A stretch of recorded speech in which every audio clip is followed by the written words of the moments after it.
अगर आप ज़रूरत से ज़्यादा सोचते हैं ना, तो आप ज़रूरत से कम काम कर पाते हैं because of over thinking. Over thinking एक स्टेट ऑफ माइंड है जिसमें आप किसी सिचुएशन पर लगातार सोचने लगते हैं। और अगर आप लगातार किसी सिचुएशन पर सोचोगे तो आप एक्शन कम लोगे, और अगर आप काम ही नहीं करोगे ज़्यादा तो आपका जो रिजल्ट है, जो फल मिलने वाला है, वो भी कम मिलेगा।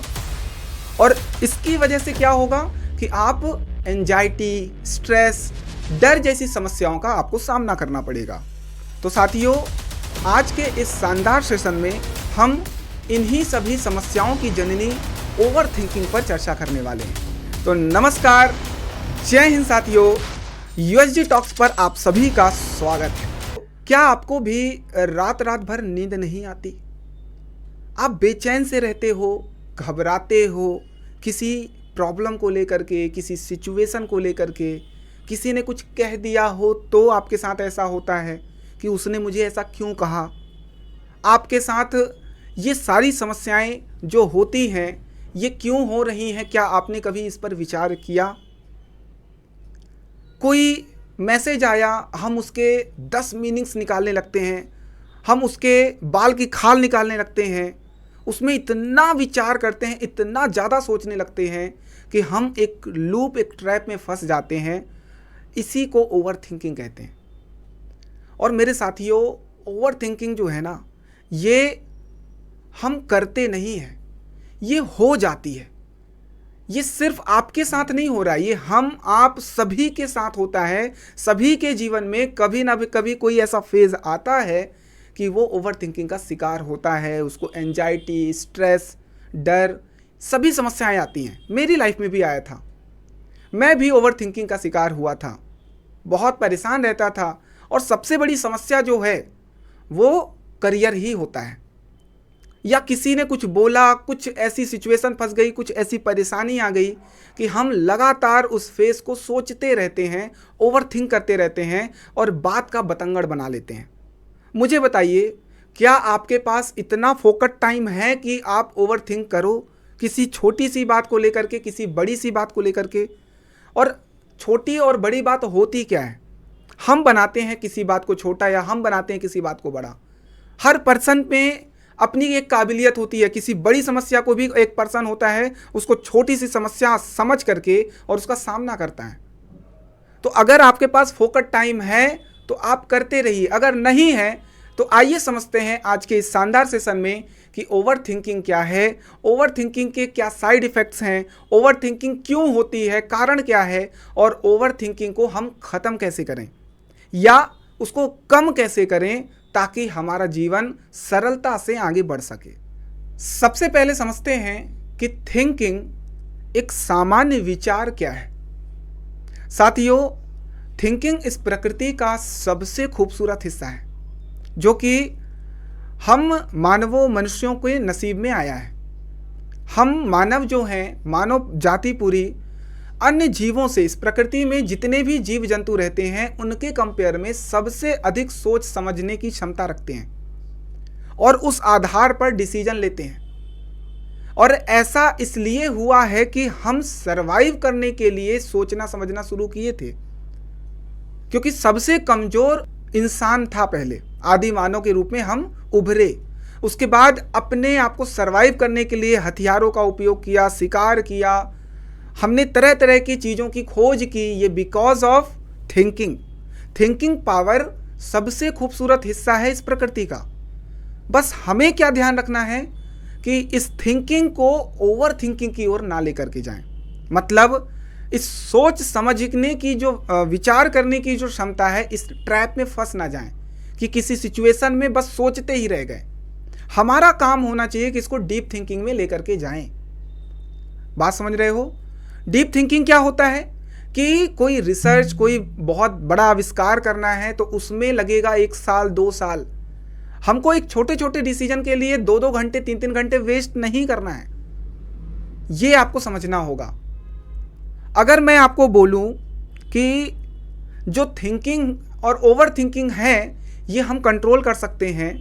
एक सिचुएशन को मैं आपको समझाता हूं कि आप कार से जा रहे थे, आपके पीछे कोई दूसरी कार आ रही थी और वो स्पीड में आते हुए आपको धक्का दे देती है, ठोकर मार देती है, टक्कर हो जाता है आपकी गाड़ी से। आप बहुत गुस्से में निकलते हो और आप उसे गाली भी देते हो और उसको तरह तरह की बातें करते हो कि कैसे ड्राइव कर रहे हो, ये कोई तरीका है क्या, इतनी स्पीड में कार क्यों चला रहे हो। आप बहुत गुस्से में हो, आपका मूड गुस्से भरा है। लेकिन जैसे ही आपको पता चलता है कि जो कार चला रहा था उसकी माँ को हार्ट अटैक आया है, जो कि बैक सीट में कार में बैठी हैं, पता चलते से ही आपका जो मूड है गुस्से भरा वो स्विच ऑफ हो जाता है और एक भाव उत्पन्न होते हैं कि आप जाओ। आपका तुरंत मूड कैसे बदल गया? ये आपने किया है। आपने उसको बोला जाओ, क्योंकि इस सिचुएशन में अगर आप भी होते तो आप यही करते, क्योंकि यहां पर जान का मामला है, किसी के जान बचाने की स्थिति है। तो आप बोलोगे कि ये जो नुकसान हुआ है उसको भी आप लेट गो कर दोगे कि कोई बात नहीं, तुम तो जाओ पहले अपनी माँ का इलाज कराओ। तो ये जो हमने किया, तुरंत अपने माइंड सेट को चेंज किया, अपने विचार से तुरंत जो भी हमको पता चलता है, हमको कुछ भी अच्छी खबर मिलती है हम हैप्पी हो जाते हैं, अगर बुरी खबर मिलती है दुखी हो जाते हैं, लाजमी है, हर इंसान के साथ होता है। लेकिन किसी सिचुएशन, किसी प्रॉब्लम में हमको फंसना नहीं है, हमको तुरंत अपने मूड को, माइंड सेट को बदल करके एक्शन लेना है। ध्यान रखिएगा, एक्शन लेना है। अगर मैं एक दूसरा एग्जांपल दूं कि कैसे थिंकिंग ओवर थिंकिंग में कन्वर्ट होती है, तो आपको मान लीजिए मैंने एक पानी से भरा ग्लास दे दिया और आपको मैंने बोला कि 2 मिनट तक इसको लेकर के खड़े रहो, कोई दिक्कत? बोलोगे नो दिक्कत। कुछ हुआ? नहीं हुआ। लेकिन वहीं मैं बोलूं कि इस पानी के गिलास को 2 घंटे तक लेकर के खड़े रहो, आपका पूरा हाथ दर्द देने लगेगा। और वहीं बोल दूं कि पूरा दिन खड़े रहो लेकर के, तो आपका हाथ सुन्न पड़ जाएगा। सेम चीज आपकी थिंकिंग को लेकर के होता है। किसी भी एक थिंकिंग को लेकर के आप उसे बैठे मत रहो, पूरा दिन मत दो, 2-2 घंटे 3-3 घंटे उसमें अपना टाइम वेस्ट मत करो, क्योंकि वो आपके ऊपर बर्डन जनरेट करेगा, जैसे एक छोटा सा पानी का ग्लास। आप उसी सोच में आप इन्वॉल्व रहोगे और वो आपके माइंडसेट को अंदर से बिल्कुल दबा करके आपको इतना प्रेशराइज कर देगा कि आपको स्ट्रेस, एंजाइटी और डर जैसी समस्याएं होंगी। तो हमको क्या करना चाहिए? हमको अपने विचार को तुरंत बदलना आना चाहिए, लेट गो करना आना चाहिए कि किसी सिचुएशन में फंस गए हैं तो हमें इससे निकलना है, हमें एक्शन लेना है, हमको डिसीजन, क्विक डिसीजन लेना है कि ये ऐसा हो रहा है, ऐसा क्यों हो रहा है, इसके प्रॉब्लम को समझो और निकलो। तो ये जो थिंकिंग पावर हमको भगवान ने दी है, इसका प्रॉपर इस्तेमाल करना है, ना कि इसके ट्रैप में फंसना है। कोई भी अच्छी चीज अगर बहुत अति में करोगे, अति सर्वत्र वर्जयेत, वो भी आपके लिए नुकसानदायक है। ज्यादा मीठा खाओगे नुकसानदायक, तीखा खाओगे तो नुकसानदायक, खट्टा खाओगे तो नुकसानदायक। बहुत ज्यादा किसी भी चीज का सेवन करना या किसी भी चीज का उपयोग करना नुकसानदायक ही होता है। बात समझ रहे हो? तो सर क्या करें हम? तो चलिए हम इनके कारणों पर विचार करते हैं कि किन कारणों की वजह से आप ओवर थिंकिंग के शिकार हो सकते हैं। पहला कारण हो सकता है टॉक्सिक रिलेशनशिप। मेरा ख्याल है कि आप में से बहुत सारे ऐसे लोग हैं जो कि किसी ना किसी टॉक्सिक रिलेशनशिप में इन्वॉल्व हैं। हो सकता है आपका लाइफ पार्टनर टॉक्सिक किस्म का है, हो सकता है आपके परिवार में, या हो सकता है आपके फ्रेंड सर्कल में कोई ना कोई टॉक्सिक किस्म का पर्सन है जिसके थॉट्स को लेकर के आप लगातार परेशान रहते हो, उसके विचारों को बार बार सोचते रहते हो, उसके ने ऐसा बोल दिया, उसने ऐसा कर दिया, और आप खुद को परेशानी में डाल करके रखे हो। दूसरा कारण हो सकता है कि आप में से बहुत सारे ऐसे लोग हैं जो सॉफ्ट हार्टेड होंगे, और जो लोग सॉफ्ट हार्टेड होते हैं वो बहुत इमोशनल किस्म के होते हैं और उनके खुशियों की चाबी कोई और रखा होता है। मतलब सारे डिसीजन कोई और ले रहा है। आपको खुद पर भरोसा ही नहीं है कि आप जो कर रहे हो वो सही है या गलत है। आपको आत्मविश्वास की इतनी कमी है, बिलीव इन योर सेल्फ, बस आप पढ़ रहे हो, सुन रहे हो, उसको फील नहीं कर रहे हो, भरोसे की कमी है।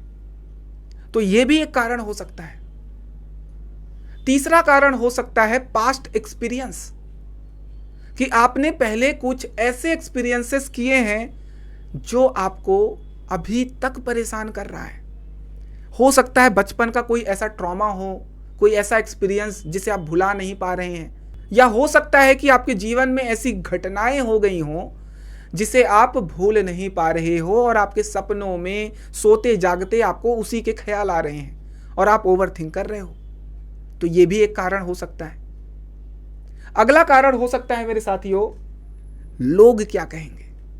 तकिया कलाम है ये, 4 लोग क्या कहेंगे। मेरे साथियों, आपका जीवन आपका है, आप ही हो इस जीवन के राजा। 4 लोग तो बैठे ही हैं, पहले भी कह रहे थे, बाद में भी कहेंगे। आप अच्छा कर लो, आप बुरा कर लो, कुछ भी ना करो, 4 लोग तो कहेंगे ही कहेंगे। तो क्यों उनके बारे में सोचना, क्यों उनके बारे में इतना ज़्यादा ओवरथिंक करना। आप अपने एक्शन पे ध्यान दो, वो सब साइड हो जाएंगे और एक दिन वही आपको शाबाशी देंगे कि हमें तो पता था कि यही कर सकता है या कर सकती है। और अंतिम कारण है मेरे साथियों, डर, फियर। किसी चीज को करने के बाद जो नेगेटिव रिजल्ट्स हो सकते हैं उसका डर, कि यार मैं ये करूंगा तो ऐसा हो जाएगा, वैसा हो जाएगा, वो हो जाएगा। पॉजिटिव जो होने वाली चीजें हैं, पॉजिटिव रिजल्ट्स हैं, उनके बारे में आप कम सोच रहे हो, 10% सोच रहे हो, 90% सोच रहे हो फेल होने की चीजें। मेरे साथियों बताओ मुझे, क्या ये पूरा जीवन अनसर्टेन नहीं है? क्या आपको पता है अगले पल में कौन जिएगा, कौन क्या होगा, कब क्या हो सकता है, किसी को पता है क्या? तो मैं आपको सीधा सीधा एक बात कहना चाहता हूं कि सिर्फ एक्सपीरियंस करो हर एक मोमेंट को, सिचुएशन को, उसको डील करो, एक्सपीरियंस करो। मेरे साथियों, अगर आप दिल्ली, आप अगर इंदौर कहीं पर भी पढ़ने आए हो तो आपने एक समय काल निश्चित कर लिया कि 2 साल 3 साल मेरे को तैयारी करना है, तो मैं सिर्फ तैयारी पे ध्यान दूंगा, पूरा फोकस होकर के पढ़ाई करूंगा या करूंगी, और इसको एंजॉय करो, इसको एक्सपीरियंस करो। ये एक लाइफ है, ये अलग जर्नी है, ये कंप्लीट होता है। सिलेक्शन हुआ नहीं हुआ, इट्स ओके, हम उससे आगे बढ़ेंगे और नई चीजें ट्राई करेंगे, नए एक्सपीरियंसेस लेंगे। लाइफ नहीं रुकेगी। सब कुछ एक सिचुएशन नहीं होता है, या एक रिजल्ट या एक सक्सेस, ये नहीं होता है। सक्सेस के कई मायने हैं, कभी और बात करेंगे सक्सेस पर। तो अनसर्टेनिटी इतनी ज्यादा है, तो अपने अप डाउन्स को, लाइफ के अप डाउन्स को एंजॉय करो। अगर मान लो सब कुछ स्मूथली चलेगा तो इस लाइफ में मजा ही क्या रहेगा। आप मैच भी देखते हो, इंडिया पाकिस्तान का मैच, उसमें भी आप सोचते हो कि मैच बिल्कुल हाई मूड में हो, मतलब लास्ट बॉल तक गेम चले, लास्ट ओवर में 19 रन चाहिए, मजा आ जाएगा, बिल्कुल अनसर्टेनिटी। तो मतलब आप एक मैच को अगर देख रहे हो, उसमें अप एंड डाउन्स की ख्वाहिश रखते हो। आप एक मूवी देखने जाते हो, उसमें अप एंड डाउन्स की ख्वाहिश रखते हो कि मूवी में तड़का गजब का होना चाहिए, सस्पेंस गजब का होना चाहिए, स्मूथ नहीं होना चाहिए। एक हीरो है, हीरोइन है, शादी हुई, बच्चे हुए, पिक्चर खत्म, ये नहीं होना चाहिए। आप बोलते हो क्या बकवास मूवी है, और उसी में अगर प्रेडिक्ट नहीं कर पाते हो तो क्या गजब मूवी है। सेम चीज लाइफ में भी जितने भी मोमेंट्स हो रहे हैं, अप एंड डाउन्स जो भी आ रहे हैं, एंजॉय करो। डाउन्स है तो उससे लड़ने की क्षमता रखो, उससे लड़ने के लिए सोचो, उसमें निकलने के लिए कि मैं इससे कैसे निकलूं, और उस मोमेंट को एंजॉय करते हुए आगे बढ़ो। अप है तो मजे ही मजे, बस आपको स्ट्रेस, एंजाइटी और डर नहीं लेना है। तो ये कारण हो सकते हैं आपके, और इसके अलावा भी कुछ कारण हो सकते हैं। तो चलिए अब हम लोग ओवर थिंकिंग से कैसे बचें, इसके क्या उपाय हो सकते हैं, इसको कैसे कम कर सकते हैं, इस पर चर्चा करते हैं। साथियों, जब मैं ओवर थिंकिंग का शिकार हुआ था, स्ट्रेस, एंजाइटी हावी हो रही थी, तो मैं आपको सच बताऊं, मैंने क्या किया था, एक पेपर लिया और पेंसिल से हर वो थॉट्स लिख दिए उस पेपर पर जो मेरे मन में चल रहे थे, जो मुझे बेचैन कर रहे थे। सभी थॉट्स मैंने लिख दिए, और उसके बाद एक एक करके उन सभी थॉट्स को मैंने इरेज कर दिया जो मैं कर नहीं सकता। जिन कार्यों को मैं नहीं कर सकता, जो मेरे वश में नहीं है, मैंने उसको तुरंत इरेज किया और उसमें मैंने फील किया कि वो मेरे माइंड से भी इरेज हो जाए। हालांकि होता नहीं है, पर हमको हर चीज फील करना है, बिलीव पावर को बढ़ाना है। और पेपर में सिर्फ वही थॉट्स बचे जो मैं कर सकता हूं।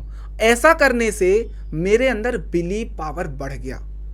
उन सभी टॉपिक्स को लेकर के, उन विचारों को लेकर के जो मैंने छोड़े थे, क्योंकि मैंने कॉन्फिडेंटली छोड़ा है ना कि ये तो मैं कर सकता हूं, और जब मैंने अपने आप को ये चीज बोल दिया कि ये तो मैं कर सकता हूं, तो उसमें बिलीव पावर बढ़ गई, विश्वास बढ़ गया मुझे। और मैं सच बता रहा हूं कि इस तरीके से धीरे धीरे मैंने अपने आप को ट्रैक पर लाया। ये एक तरीका हो सकता है। एक दूसरा तरीका हो सकता है जिसमें आपको बेचारा फील नहीं करना है। क्या आपको नहीं लगता कि जो बेचारा वर्ड है, बेचारा बना दिया जाता है, ये एक गाली की तरह लगता है? तो आपको सबसे पहले ये चीज समझना है कि आपने अपने पास्ट एक्सपीरियंस में कहां पर गलती की है, या आपकी लाइफ में किसने आपके साथ गलत किया, या कुछ भी ऐसा जो आपको परेशान कर रही है, उसमें आपको सबसे पहले खुद को माफ करना आना चाहिए। आप खुद को माफ करो कि जो हो गया सो हो गया, लेट गो, अब मैं आगे करूंगा। या जिसने कुछ गलत बोला, जिसने गलत किया, उसको भी माफ करो और आगे बढ़ो। तब मेरे साथियों कुछ पॉजिटिवली कर सकते हो। यह दूसरा तरीका हो सकता है। तीसरा तरीका है मेरे साथियों कि ईश्वर पर थोड़ा विश्वास बढ़ाइए। अपने इष्ट देव को, जिनको भी आप इष्ट मानते हो, उनसे आप जुड़ने का प्रयास करो और इस नेचर से जुड़ने का प्रयास करो। प्रकृति से जुड़िए। जितना ज़्यादा प्रकृति के पास होगे आप, नदी के किनारे, तालाब के किनारे, मंदिर में घंटियों की आवाज़ चल रही है, आप घंटों बैठे हो, 1 घंटे 2 घंटे, आप अपने आप को हील कर रहे हो। एक तरीके से प्रकृति खुद को हील करती है और आप प्रकृति के ही हिस्से हो। तो आप में जो घाव लगे हैं वो सब अपने आप हील होंगे, बस समय दो। तो इष्ट देव की बात मैंने की। मेरे साथियों, ऐसा मैं मानता हूं कि जब हम किसी ईश्वर या किसी इष्ट को मानते हैं और उनकी आराधना करते हैं, पूजा पाठ जो आप करते हो, मंत्रोच्चारण करते हो, तो आपको एक इनविजिबल शील्ड से घेर दिया जाता है। जो नेगेटिव थॉट्स होते हैं, नेगेटिव जो भी एक्शन होते हैं, वो रिफ्लेक्ट करके निकल जाते हैं। आप एक शील्ड में पैक हो जाते हो जो आपको हर एक प्रॉब्लम से बचाता है। मतलब सिंपल से वर्ड में बोलूं कि आपके अंदर कामनेस बढ़ जाती है, और कोई अगर गलत वर्ड भी इस्तेमाल कर रहा है तो आप उसको कामनेस के साथ में जवाब दे रहे हो, और उसमें कोई एग्रेशन नहीं है, कुछ भी ऐसा नहीं है, तो वो लड़ाई या किसी बड़े सिचुएशन, खराब सिचुएशन में कन्वर्ट नहीं होता है। तो ये भी एक तरीका है और इसे जरूर करना चाहिए, ये बहुत इंपॉर्टेंट है। इसके अलावा फिजिकल एक्टिविटी करो, जिम, योगा, मेडिटेशन, इनको करो। देखो, बोलना आसान होता है, जब हम करते हैं तो ध्यान लगाने बैठो तो वही थॉट हमारे दिमाग में चलता रहता है। डील जब हम वैसे ही नहीं कर पा रहे तो आंखें बंद करने के बाद क्या करेंगे, ये विचार बिल्कुल होता है। तो ऐसे सिचुएशन में आप मंत्रों का उच्चारण कर सकते हो। ओम, मतलब आप ओम बोलिए या कोई भी शब्द बोलिए और उस पर ध्यान लगाने का प्रयास करिए। वो आपको हेल्प करेगा। आपके जो थॉट प्रोसेस, जो चेन बन रही है, रिंग्स बनती है, चेन जैसे एक दूसरे के साथ लिंक होकर के जुड़ती चली जाती है, वैसे ही एक थॉट दूसरे थॉट के साथ जुड़ते हुए एक चेन का निर्माण करती है। हमको वो तोड़ना आना चाहिए, और तोड़ने के लिए ही इन सभी चीज़ों का इस्तेमाल करना है, और आप इससे बाहर निकल सकते हो। इसके अलावा अंत में सबसे इंपॉर्टेंट जो समाधान है वो ये है कि फ्री मत बैठो। जितना हो सके अपने आप को इन्वॉल्व कर दो काम में, किसी भी ऐसे काम में जिसमें आपका मन लगता हो। तो मेरा ख्याल है आपको सभी चीज़ें समझ में आ गई, ओवर थिंकिंग से कैसे निकलें, और आप इसको अपने दैनिक जीवन में उपयोग में ला करके इस ओवर थिंकिंग जैसी बड़ी बीमारी से लड़ सकते हो, तो इसी तरीके के अन्य टॉपिक्स पर भी हम चर्चा करेंगे। जो आपको लगता है, आपके दिल में कोई प्रश्न हो तो आप कमेंट सेक्शन में ज़रूर बताइएगा, हम उस पर जल्द वीडियो बनाएंगे। धन्यवाद।